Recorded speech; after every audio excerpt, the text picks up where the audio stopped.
అమృతధార ఖడ్గధారలో దీన్ని అర్థం చేసుకోవడానికి ఆగు చూడు అన్న అంశాన్ని గురించి చెప్తున్నారు. ముందు ఆగు, తర్వాత చూడు, తర్వాత గ్రహించు. ఈ ప్రపంచం ఆ జగన్నాటక సూత్రధారి ఆజ్ఞానుసారమే నడుస్తూ ఉండవచ్చుగాక. దీన్ని ఒప్పుకుంటారు కదా అందరూని. సత్సంగంలో వాళ్ళు లోకుల మాట వదిలేయండి. ఈ ప్రపంచం ఎలా ఉందంటే అది దేవుడు సృష్టించాడు, దాని వల్ల ఉంటుంది, నేనే పుట్టా, నేనే పెరిగా, నేనే చేసా అన్న వాళ్ళ సంగతి కాదు ఇది. సత్సంగి సత్యాన్ని మాటి మాటికి వింటున్న వాళ్ళకి ఈ ప్రపంచము ఆ జగన్నాటక సూత్రధారి ఆజ్ఞానుసారమే నడుస్తూ ఉండవచ్చుగాక. కానీ భూమి మీద జరిగే వినాశనానికి, ఉద్ధరణకి మనిషే బాధ్యత వహించాలి. మనిషి కొంచెం మారిపోతుంది. అయితే ఆ మార్పు తనతోనే ప్రారంభం అవ్వాలి, మరొకరితో కాదు. నువ్వేమీ మారవు, నువ్వే ప్రయత్నాలు చేయవు, వాళ్ళు మారాలి, వీళ్ళు మారాలి, వీళ్ళు చెడ్డవాళ్ళు, వాళ్ళు చెడ్డవాళ్ళు అంటావు. అనడానికి ముందు నువ్వు మారు. ఇవన్నిటితోటి నేను ఈ సంబంధం పెట్టుకున్నాను, నాకు అట్టి నేను ఎవరు అని నిన్ను నువ్వు ప్రశ్నించి చూసుకుంటే, నీకు నీ స్వరూపం తెలిస్తే అప్పుడు మరొకరితో మరొకరి వల్ల ఏదో జరుగుతోంది అన్నటువంటి భ్రమ పోతుంది. సైనికుల కాల్పుల్లో అకారణంగా మరణించిన ఒక పిల్లవాని ప్రస్తావన తెచ్చి ఒకడు దశరథ్ మహారాజుని ఇలా అడుగుతున్నాడు. సైనికులు కాల్పులు జరిగాయి యుద్ధంలో, ఆ కాల్పుల్లో అకారణంగా ఒక పిల్లాడు మరణించాడు. ఆ పిల్లవాడి ప్రస్తావన తెచ్చి ఒక అతను నిసర్గదత్ మహారాజు గారిని ఇలా అడుగుతాడు, మహారాజ్, మరి ఆ పిల్లవాడి మరణానికి ఎవరు బాధ్యులు? అకారణంగా సైనికులు అనుకోకుండా అప్పటికప్పుడు తుపాకులు పేల్చేసిన పాపం అక్కడ ఉన్న పిల్లాడు అకారణంగా మరణించిపోయాడు, దీనికి ఎవరు బాధ్యులు అని అడిగాడు. అప్పుడు మహారాజు గారు అన్నారు, ఎవరూ కాదు, అందరూ కూడా.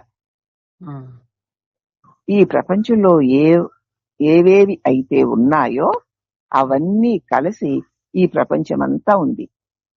ఈ ప్రపంచం ఏమేమి ఉన్నాయో, మంచి చెడ్డ, తప్పు ఒప్పు, పాపం పుణ్యం కదా, కాల్పులు, యుద్ధం, శాంతులు, ఆనందాలు ఏవైతే ఉన్నాయో అన్నీ కలిపి ఏవైతే ఉన్నాయో అన్నీ కలిస్తేనే ప్రపంచం. ఇందులోని ప్రతి ఒక్కటి మరొక దాన్ని ప్రభావితం చేస్తూనే ఉంటుంది. అంతా కలిపి ఒకటే కదా.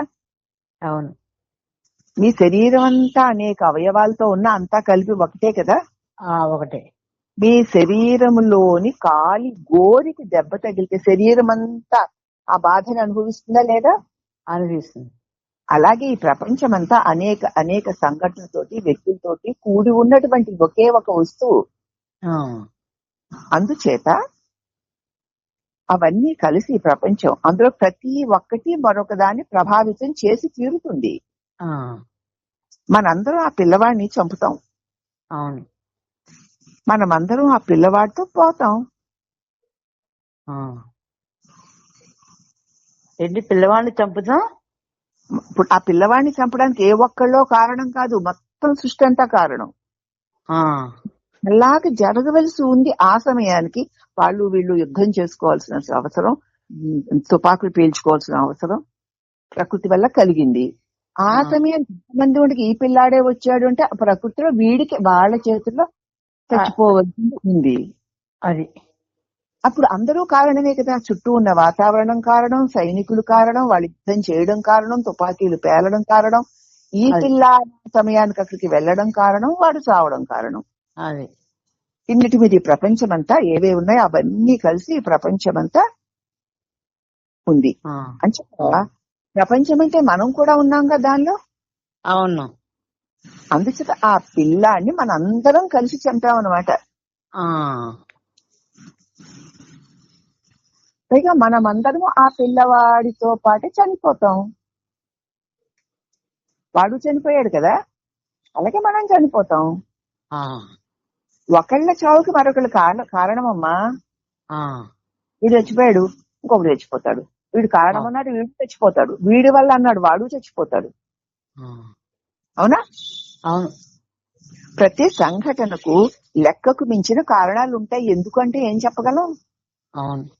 ఒక చిన్న తీగని ఇలా లాగాము, మన వాకట్లోకి లేకపోతే మన చూరులోకి ఒక చిన్న తీగ వచ్చింది. ఆ తీగని లాగావు, మొత్తం డొంక అంతా కదిలింది. ఇక్కడ ఇంత చిన్న తీగని లాగితే ఆ డొంక ఎందుకు కదిలింది? ఎందుకు కదిలింది? అలా ఉంది కథలు. పెద్ద డొంక, ఈ తీగ ఒకటే గనక ఈ తీగని లాగితే డొంక కదిలింది. అలాగే ఈ విశ్వమంతా సమస్త ప్రాణికోట్లు అంతా కలిపి ఒకటే గనక ఎక్కడ ఏ ప్రాణికి ఏది జరిగినా ప్రతి ఒక్కరూ కారణమే.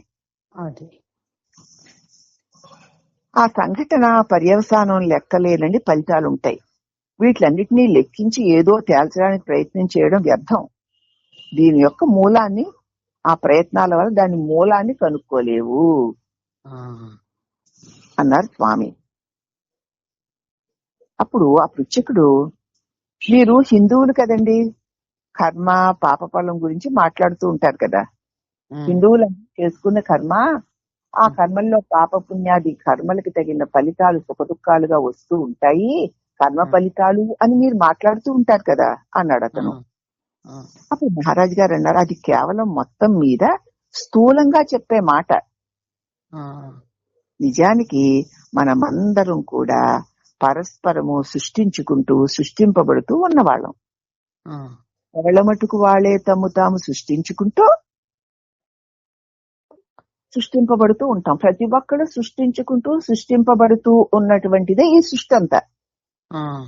ఈ సృష్టి అంతా అందరి మనోభావాలు కలిపి ఉన్నది సృష్టి అంతా. జీవితంలో ఒకరి భావానికి మరొకరు కారణభూతం అవుతూ ఉంటాం. వారి భావాన్ని మరొకరు మోస్తూ బతుకుతూ ఉంటారు.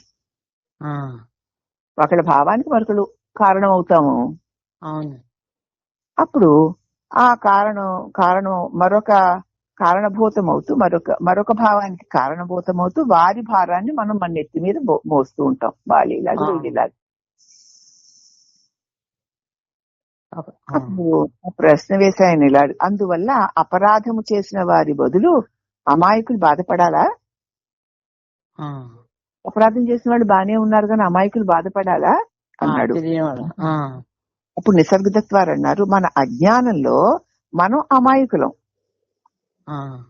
మన కర్మాచరణంలో మనం అపరాధులం. మనమేమో పాప పనులు చేసేస్తూ ఉంటాము, అజ్ఞానం లేని అపరాధిని అంటూ ఉంటావు. తెలియకపోవడం వల్ల పాపం చేస్తాము, అవగాహన లేనందువల్ల బాధపడతాం. తెలియకుండా పాపాలు చేసేస్తాము, నేను పాపం చేశానన్న అవగాహన లేకపోవడం వల్ల పాప ఫలితాన్ని అనుభవించవలసి వస్తుంది.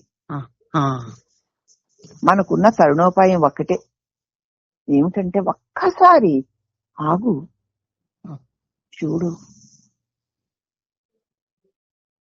అర్థం చేసుకో. గతపు స్మృతుల వలన నుంచి బయటపడు. ఆ స్మృతే నీ ఊహను పోషిస్తోంది. ఆ ఊహలో నుంచే కోరిక, భయము కలుగుతున్నాయి. అప్పుడు పృచ్ఛకుడు, అసలు నేను ఎందుకు ఊహలు చేయాల్సి వస్తోంది అన్నాడు. అంటే మహారాజు గారు అన్నారు, చైతన్యం యొక్క వెలుగు నీ స్మృతి అనే ఫిల్ము మీద ప్రయాణిస్తూ చిత్రాలను నీ మెదడు మీద పడేస్తోంది. నీ చైతన్యం యొక్క వెలుగు కిరణాలు నీ గుర్తుల మీద పడి గుర్తులు ఫిల్ములో బొమ్మల్లాగా ప్రయాణిస్తూ ఇదిగో నీ మెదడు మీద ఈ దృశ్యాన్ని చూపిస్తున్నాయి. చిందరవందరగా ఉండే నీ అసమర్థమైన మెదడు మీదకి పడిన ఆ చిత్రాలు నీ అయిష్టాల ఆధారంగా రకరకాల రంగులతో, రకరకాల భావాలతో పులుముకుని ఇదిగో నీకు చూపిస్తున్నాయి. నీ ఆలోచన విధానాన్ని క్రమబద్ధం చేసుకో. చిందరవంతంగా ఉన్న నీ ఆలోచనలు ఒక క్రమబద్ధం చేసుకో. ఉద్వేగపూరితమైన భావజాలన్నింటినీ వదిలి బాధలు కలిగించేవి, భయాలు కలిగించేవి, గతంలో బాధపడినవి, బాధ పెట్టినవి, ఇవన్నీ కదా అన్నిటిని వదిలి అప్పుడు మనుషుల్ని వస్తువుల్ని ఉన్నదాన్ని ఉన్నట్టుగా చూడగలుగుతాం. చూడక దేనికి? గతాన్ని ఇప్పటికి అంటించకు. ఒక వ్యక్తిని చూస్తే వ్యక్తినే చూడు, కానీ నువ్వు గతంలో ఆ వ్యక్తితో కూడిన సంబంధాన్ని బట్టి ఆ వ్యక్తిని చూస్తావు. అలాగే వస్తువుని అంతే, వస్తువుని చూడు కానీ ఆ వస్తువుకి గతంలో ఉన్న సంబంధాన్ని బట్టి చూస్తావు. అందుచేతనే నీకు ఉన్నది ఉన్నట్టు కనిపించడం లేదు. నీ భావం బుద్ధి చూడడం వల్ల నీకు భయాలు కలుగుతున్నాయి. అందుచేత ఉద్వేగపూరితమైన భావాలన్నింటినీ వదిలేసుకో. అప్పుడు మనుషుల్ని వస్తువుల్ని ఉన్నదాన్ని ఉన్నట్టుగా స్పష్టంగా చూడగ. ఉద్వేగపూరితమైన భావాలని వదిలేసుకోవాలంటే ఎటువంటి భావాలు వస్తున్నా సరే దాంతో కలిసిపోకుండా ఒకసారి ఆగు. ఆ వచ్చే భావాల వంక చూడు, అర్థం చేసుకో. ఏమని? వచ్చిన వల్ల పోతాయి కాబట్టి దాంతో నేనేం సంబంధం పెట్టుకోక్కర్లేదు అని అర్థం చేసుకో. అప్పుడు నిశ్చింతగా ఉండగలుగుతాం. కాబట్టి ఆగు, చూడు, అర్థం చేసుకో. అంతే. అక్కడితో సమస్య క్షణాల్లో, ప్రతి భావం యొక్క సమస్య క్షణాల్లో తీరిపోతుంది అని చక్కగా అర్థమయ్యేలాగా చెప్పారు. నీవు కోరికవే అయ్యున్నావు, దాన్ని అర్థం చేసుకో. నా మాటలు నమ్ము. లక్ష్యం అంటూ ఏదీ లేదు, దాన్ని చేరే మార్గం కూడా లేదు. ఎందుకంటే నువ్వే మార్గానివి, నువ్వే లక్ష్యానివి. నిన్ను నువ్వు చేరడం తప్పితే ఇంకేమీ లేదు. నిన్ను నువ్వు చేరడం, నేనున్నానన్న నీ స్పృహ మీద నువ్వు ధ్యాస పెట్టి ఉండడం తప్ప మరేమీ లేదు. చేయవలసిన పనేమీ లేదు. చేయవలసిందంతా ఏమిటంటే అర్థం చేసుకో, అవగాహన చేసుకో. మేమి పొద్దున్నే లేచి తలస్నానం చేసి మడిగట్టుకుని ఇల్లు గుమ్మాలు కడిగి తుడిచి ముగ్గులేసుకుని పూజలు చేసి అష్టోత్తరాలు చేసి గుళ్ళోకి వెళ్లి అభిషేకాలు చేసి హారతులిచ్చి యజ్ఞ యాగాలు చేసి క్షేత్రాలు తిరిగి ఈ క్రియాకలాపాలన్నీ దేహంతో చేసేవి, మనసు ఆడించేవిను. అవేమీ చేయక్కర్లా.